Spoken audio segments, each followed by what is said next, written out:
Recently, I watched two millionaires air out their hate through the internet for the past year, and it all culminated into one insane fucking event on national television. You saw it, I saw it. It was insane.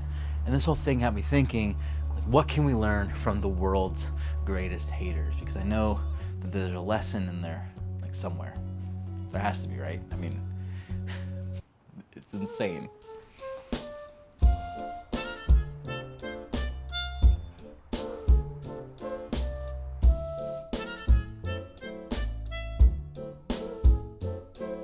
So I did a deep dive on these haters, and I really wanted to figure out what hate does to us and when is hate justified. I know the emotion is something that we can't always control, but when is it justified to go all in and dish your biggest rival on a national stage? Just curious. All right, so fear, it does this thing to our bodies. It increases our cortisol levels, which isn't news, but I think it's really interesting how much that actually affects us. And having high cortisol levels obviously affects blood pressure and heart rate, things like that. But it also can kind of put us into a interesting mental state. Dude, this is all ice. I'm not trying to have an Amazon worker slip and hurt themselves. That would be horrible. Right, so hate can actually trigger our sympathetic nervous system, which in return triggers our fight or flight response, right?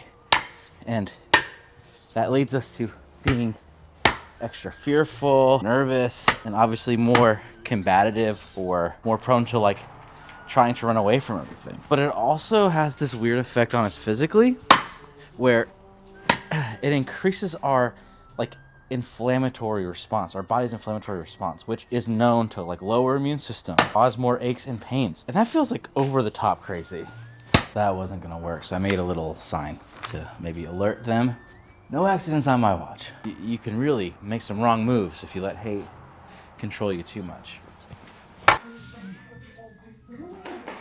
Yeah, I don't know. I guess there's not probably any positive benefits to being angry all the time or giving into hate. With all these negative effects, yeah, it doesn't seem like there's anything really good other than maybe crushing your enemies, which I guess. But speaking of crushing enemies, let's talk about 3 of the world's greatest haters. What do you think, kid? Looking good? I think we got it. Thinking of the Dosser brothers, this is a story that is kind of like a tale as old as time.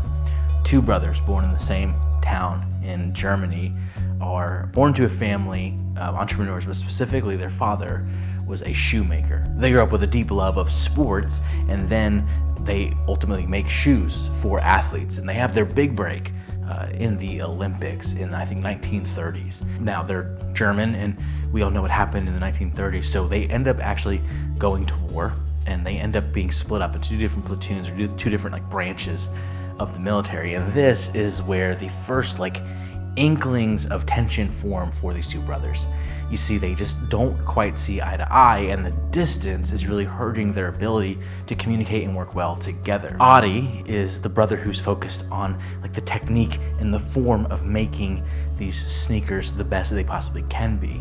And Rudolph is interested in marketing and pushing the brand and getting out there to be seen and used by more than just athletes. And it's these 2 sensibilities that continue to push them and grow them into a space that just it's not congruent for them anymore. Eventually, when they get back from the war, there's even more tensions, with the one brother leaning more towards, ideologies that are negative, bad, really bad, and another who is less interested in that, less keen on that. And so with not only differing business techniques and ideas, but also differing political leanings, they ultimately split. Now Adi opens up Adidas, and Rudolph opens up Puma. And literally, it's a picturesque movie setting.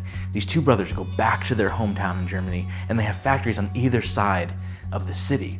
And it becomes this idea that these 2 brothers are not only just feuding, but the town is feuding with them, and they ended up just never reconciling to the days of their death. And here's what's so crazy, right? All of that hate and all the energy in both of them internalized helped them build these phenomenal and like world-renowned brands. The next story I want to tell you about is the story of Seneca and Nero. Now, Ryan Holiday from The Daily Soap just made a whole video on this that I thought was so compelling that I wanted to include like a TLDR version into this video. So Seneca was a Stoic philosopher. Nero was a tyrant Roman emperor. And it didn't start that way. It originally started with Nero having teachings from Seneca as he was growing up. And as Nero kind of came into power, he wasn't always the tyrant that we know him for today. He had an assembly of people that he trusted, that people he had close. But as he got older and as his mind kind of warped and became more twisted, he became more like power hungry, he kind of lost his mind and he gave into the paranoia and the anxiety and the depression, it seems, from hate. One of the key peoples on his council were his mother and then Seneca as well. And he ultimately ended up having his mother, his inner circle gets smaller and smaller and smaller. He starts putting people in place around him that will only listen to him and the ideas they'll never challenge him. And it gets to the boiling point where his hatred for Seneca is so deep, because Seneca is this man of like morals and values, and he's kind of calling him out in public. That the story ends with Seneca having to take his own life because Nero is like, I'm gonna kill you, you gotta do it. This dude is so paranoid. Like, he's lost any ability to have empathy. And so it's very clear that him buying into this hate, this anger, this rage, led him down a really negative path. Now, the last story is the story that we all know because it's happening like right now, or it just happened. So in the Super Bowl, Kendrick Lamar got on stage, dissed Drake in front of however many thousands of people at the Super Bowl. And this was like kind of the crowning achievement. If I were to put a crown on this dude's head for hate, like this, he's the one who deserves it. This whole story starts like years and years ago, like the early 2010s and early like 20-teens is when the beef started. 2023 is when Drake and J. Cole put out their song where J. Cole mentions the big three, Drake, Kendrick, J. Cole, as the big three in rap. And this set off Kendrick, which then set off Drake, which then set off Kendrick again. And we have this back and forth and this like litany of songs. Like literally, I remember just, you couldn't get enough of it. And every time one of them would drop, the next one would drop. And this is why I would call him like the king, the world's greatest hater. Because this dude like talked about it in such a way that was so insane, right? He didn't just talk about how he didn't like him. The way that they both approached it and how Kendrick took a beef and a hate that was, about street cred and about a skill and ability and things like that, and turned it into a personal vendetta against someone, and like had allegations out about them that like he risked being sued.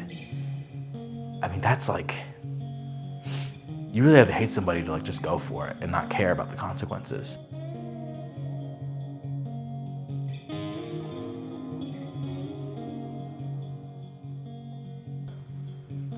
like what are you even fascinating, It's crazy.